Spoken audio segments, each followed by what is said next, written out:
Well, Mr. Miller, your testimony is quite consistent with the testimony of the wives. I haven't questioned your brother yet. Why? Because after I talked to your wife, it seemed to me that he was the aggressor, and you responded. And he's not in very good shape right now. He will have to stay a day or so to get tested. I asked. Tests? He looked at me intently. This is not a joke at all. A knee to the groin is the only thing that can cause you trouble. But then he turned away and smiled. What will happen now? I'll write this down and send it to the Commonwealth's attorney. She will make a decision. I'll talk to your brother. Detective James stood up and I walked him into the house, where Glenda joined us as we walked to the front door. Coming out of the entrance, he turned and looked at us. I hope you two have a good evening. Then he walked to his car. Glenda closed the door. She stood right in front of me, raised her head up and slightly to the side. She said, "Dinner. A heavy salad in the refrigerator.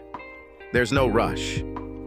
She said this in a voice that left no doubt about what she wanted from me. I don't know how women do it. I kissed her.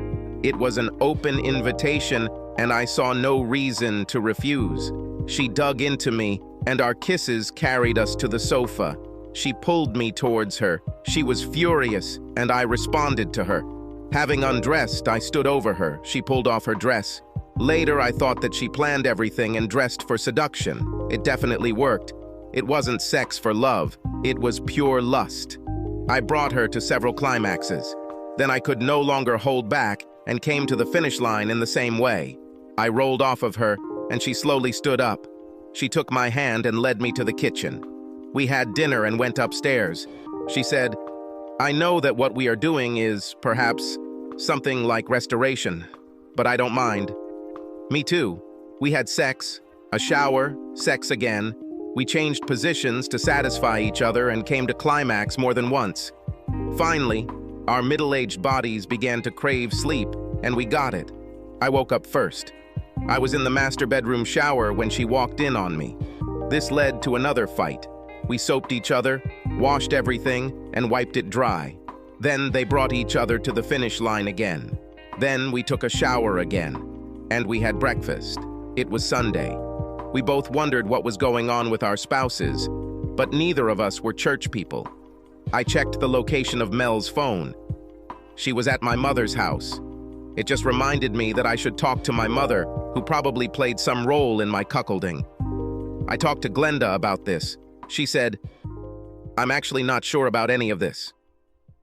You know how it happened. Maybe it doesn't matter. It matters to me if my mother has something to do with this. And I also need to talk to Mel. Maybe she came home and couldn't get in. But she made no effort to see me or communicate.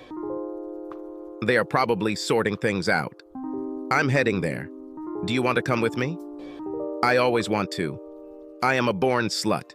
You tore my hat off." She laughed. "So will you go with me to Mom?" "Yes, why not? We can make it obvious what we have done." "Yes. What good is revenge sex if the cheaters don't know about it?" We both laughed.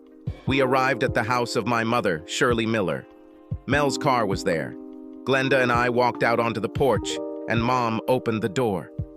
"Go away, Tim. You hurt Rob." "Rob needed to be hurt. Anyway, he tried to hit me. I'm here to find out how involved you are in this. If I turn around and leave, I won't come back. Ever." She let me in. Glenda followed me. Mel was sitting in the kitchen. She saw me and then Glenda, and I immediately understood everything. She said, "Oh, you bitch. Didn't wait long, huh?" "No. Why should I wait? Your boyfriend won't be able to please me anymore, but your husband definitely can." Mel quickly stood up, but I dragged her away. My mother shouted for us to stop. She looked at me and said, "Tim, you probably ruined everything when you went with Glenda." "No. Now I'm a free agent, and so is she. I think it's always been that way for Mel and Rob.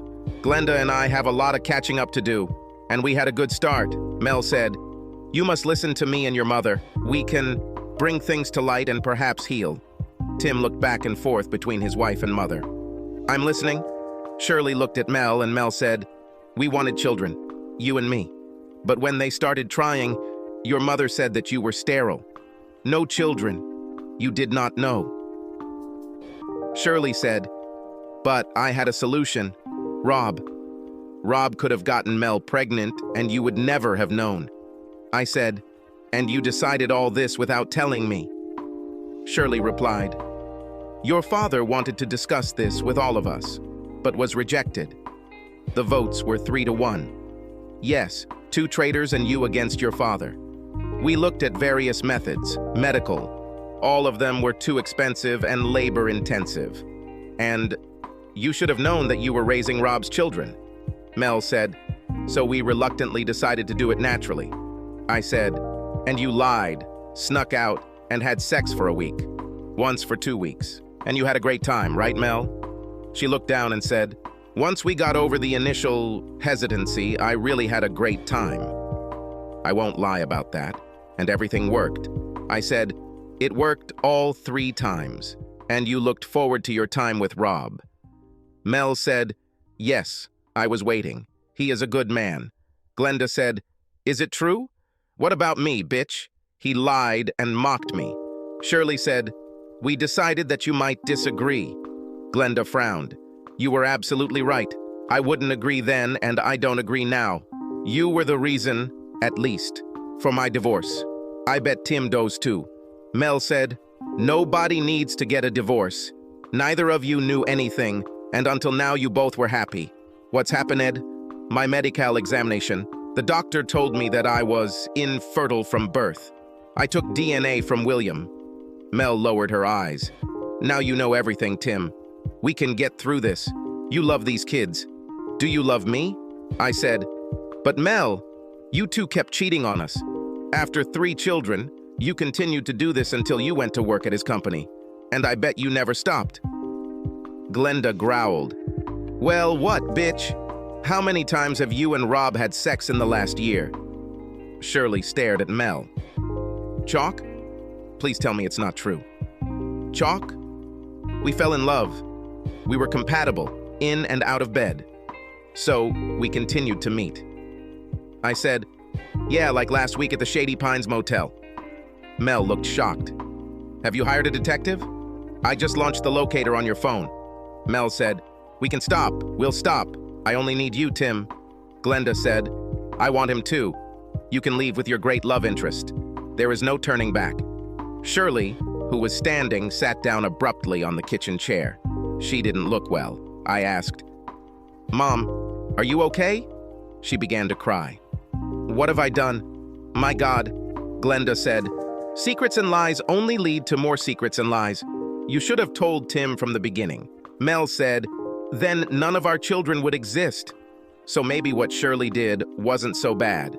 I looked at Mel. You're missing the point, Mel. You, Rob, and my mother schemed, plotted, and betrayed me. Looking back, my life seems like a big false facade.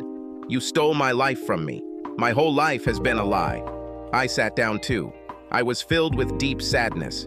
Mel stepped towards me. I pushed her away. I sobbed. Never again, Mel. Never again. Glenda hugged me from behind. We all cried. Finally, I stood up, and Glenda and I walked away from the others. Nobody followed us. When we returned to her house, we were not in the mood. I helped her weed the garden and mow the lawn. We had lunch. After that, they started talking. I asked, Glenda, are you sure about the divorce? After all, you and Rob were together. Glenda replied, well, remember what you said about them taking your life. I feel the same way. I'll go see your lawyer tomorrow. We can go together. But I don't see any way back. It was too long and too angry. I said, this is what I believe in. I have to think about the children. Perhaps if there is a divorce, they should know why. How should I tell them? Call them, or write a letter and ask them to call. So I did. After lunch, I wrote a letter to my 3 children. The gist of the letter, after I laid out the facts, was that they will always be my children. To me, they will always be the ones I raised and loved. I sent an email and asked them all to call. My cell phone rang a little over an hour later. It was my daughter, Mary. She asked, Dad, are you okay? Will, and how are you? It's very hard to go through. I just know that I love you, and you are my dad, forever. I can't figure out what to do with my mom. She and Grandma, how could they? Grandma thought she was doing me a favor. I didn't know that the two of them would be forever. Your mother? I will never forgive her. Never. What you do depends only on you. I won't know what to do for a while. Well, in many ways, I hope that you will come to some kind of semi-friendly solution. I guess I hope so. Yes. Not easy. Well, I just wanted to talk to you. I love you. I love you too. We hung up. Brad called 2 minutes later, and we had a similar conversation. William called at 11 when he read the letter. He was a little more reserved than the other two. He said, When I was at home and everyone else went to school, I saw something about Mom. I ignored it, but I had to talk to someone about it. Sorry, Dad. There is no reason to mope. Everything is over. You were in a difficult situation and did not know about all this. We ended our conversation after a few minutes. Will didn't speak very well. He was close to his mother. At least it was. I wondered how much he really knew about her and Rob. Glenda was in the kitchen looking through an old photo album. I joined her. There were all kinds of photographs of her family growing up, and mine too. After a while, we were both crying. She said, "Maybe this is not a very good idea." No, we must come to terms with what is lost. I hugged her and kissed her deeply in a friendly way. We looked at the memories again. Then they went up to bed. We slept together, but there was no sex. On Monday morning, we went to see a lawyer. Millie Stanton didn't feel comfortable talking to both of us at once, but we insisted. She was a large woman in her 50s with a big 50s-style hairdo. Gray hair, but a non-serious attitude. I liked her, despite her hairstyle. She explained the basics of divorce in the state and said that adultery is one of the grounds for divorce, but it is now out of favor. However, she said that our situation was beyond the ordinary. We worked out a plan where we would each file for divorce and I would sue Rob for alimony. Millie was not comfortable with Glenda being present because Rob's finances were tied to hers. Millie said she would file paperwork regarding this, or he could wait to file a lawsuit against Rob until after maternity leave. I asked that Mel be served at work and at the same time as Rob. This was supposed to happen on Wednesday. I took Glenda to her bank to try to separate their assets. This took a while, and we had a late lunch at Bersoni's Italian restaurant. We returned to her house at 4. I decided to go home to my place, and she went with me. Nobody bothered with the new locks. We went inside. She looked around, again saw what had been familiar to her for many years. I turned around, and she stood next to me with the same look. She said, "I want you to fuck me on her bed. Now, please." I could only fulfill such a sincere request. I just picked her up and carried her upstairs, threw her onto the large bed in the master bedroom. She was laughing. She said, "You're so rude and strong. There's no way Rob could do that." She stood up and undressed, just like me. Naked, we collapsed back onto the bed. Then everything went slowly.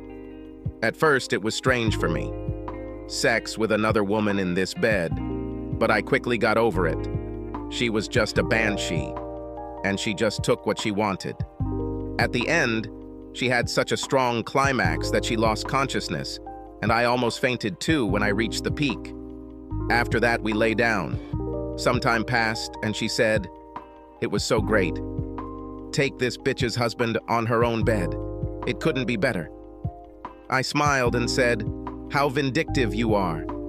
"Yes, and everything is to your advantage." "Well, mostly to mine. But you liked it too." "Of course, I liked it." We reached a climax in revenge sex. Now she laughed. Yeah, from there everything went downhill. But it was not inclined at all. We had sex all night until we stopped. In the morning, before work, I made love to her. Tender love. After the shower, she cried, and so did I.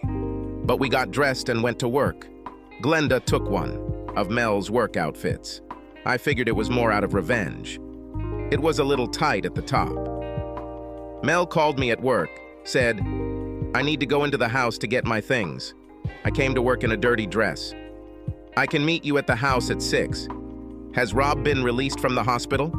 No. He will have surgery. You fucked him great. Where are you staying? At your mother's house. I'm in your old room. Ironic. Where are you and that bitch staying? Here and there. You must rent out one of the houses. What happens when Rob comes out? Not my problem. Have you heard anything about children?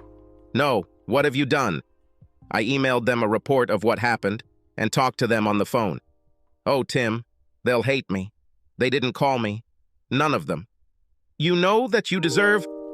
Fuck you, she shouted. I passed out. I met Mel at the house at 6. She arrived on time. An amazing development. She got out of the car and I unlocked the door. She went upstairs. There was a scream. You had her on my bed. I smell. I can't believe you did this. I came up and said she wanted to do it. Revenge for taking her husband away. In my opinion, this is not enough. Mel's rage seeped out of her. She gathered her clothes and I helped her carry them downstairs. She had a bag for toiletries. When she loaded up, not noticing that the clothes Glenda was wearing were missing, she asked me, "Is there any chance that we can..." No, none. I meant every word I said, Mel. It's all over between us. She looked depressed but not surprised. She said, "At first I really wanted to have a good family like any wife. This seemed like the best solution. But then everything went off the rails. I apologize for this. I do not accept these apologies. There is nothing you can do to make up for the fact that you had children with another guy and cheated on me for many years. An apology doesn't come close. And I don't believe you're sorry." She got into the car and drove away. The next day she was served at work. Glenda attended to Rob at the hospital. After lunch, my mother called. She said, "Tim, did you have to be in such a hurry with the papers? If you cool down, maybe everything will get better." "Nothing like that, Mom. She's been having sex with Rob all these years." "Tim." "No need for Tim, Mom. And remember who started all this shit." "Oh, I remember.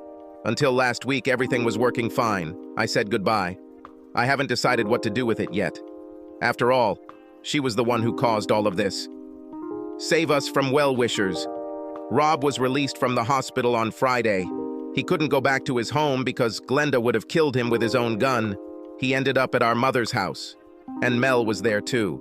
I didn't care at all that they were continuing, even if it was in my old room or his. But if my mother allows them to do this, she is dead to me. I discussed this with Glenda. She and I decided to figure out what was what. I still had the key to the house. We waited until 2 o'clock in the morning. I drove us there, used the key to open the back door. I had a pistol with me in case of an attack. Glenda waited downstairs while I crept up and looked into my old room. I figured they would be there because there was a double bed. She wasn't in Rob's room, they were both there. I had my phone ready and turned on the light to take some pictures. There were screams, mostly from Mel. She was naked. Rob was also naked, but had a large bandage around his lower ribs. He couldn't move normally. Mel simply pulled the blanket over her. Mom was running down the corridor and saw me. She said, "Tim, don't make hasty conclusions." I said, "I don't. No need.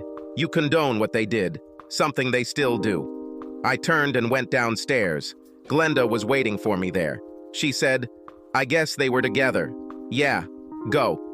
Mom and Mel came running. Mel was wearing a robe. Bad boy Rob was nowhere to be seen. Mom said, "They are adults. What can I do?"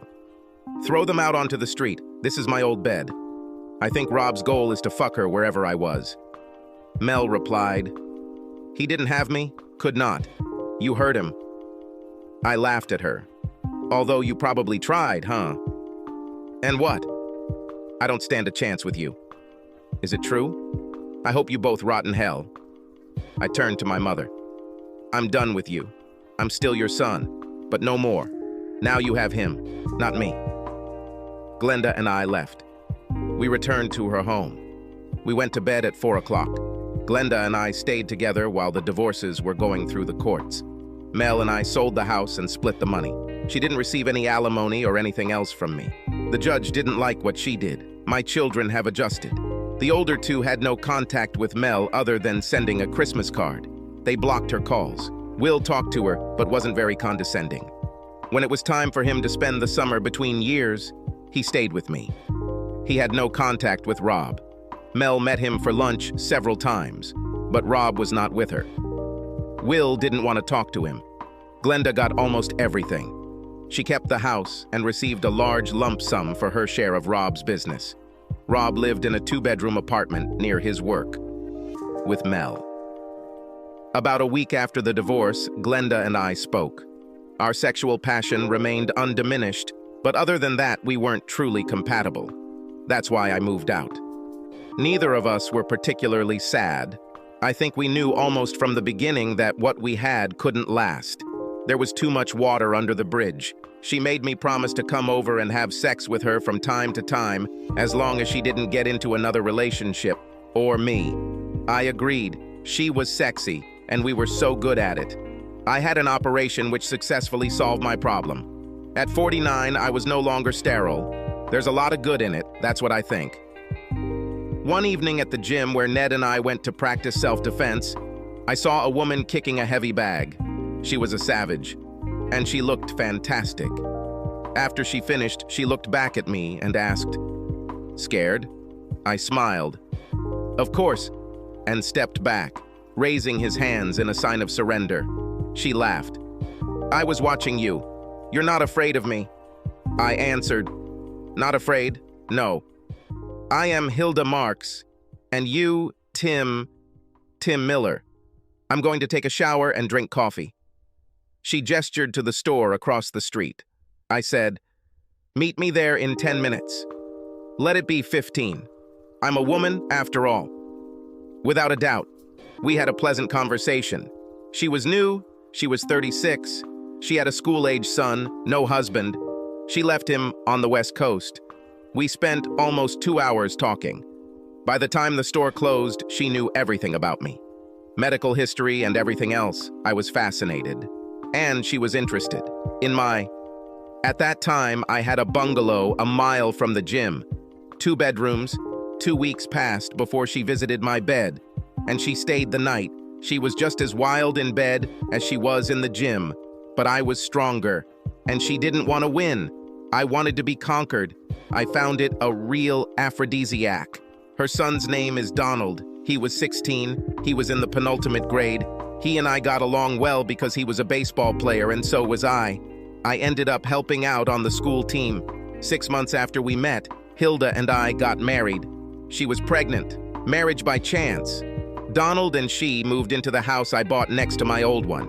He has his own room, and there is room in the basement for sports equipment, so his mother can continue to be deadly. Soon, Thomas Timothy Miller appeared. For me, he became a miracle. Mel and Rob were soon history.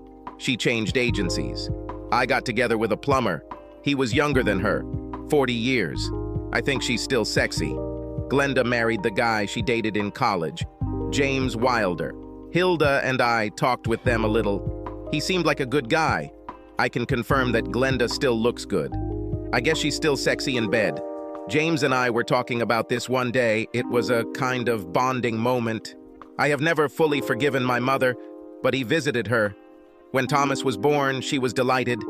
Hilda made sure that his mother saw him regularly. She sympathized with her a little more than I did. My mother died in June of this year. The memorial service was calm, despite our family history. Rob said goodbye. I'm not. He kept his distance from me. Subscribe to our channel so that your second chaff doesn't cheat on you, and go ahead and listen to the next story, because this story is nothing compared to the next one.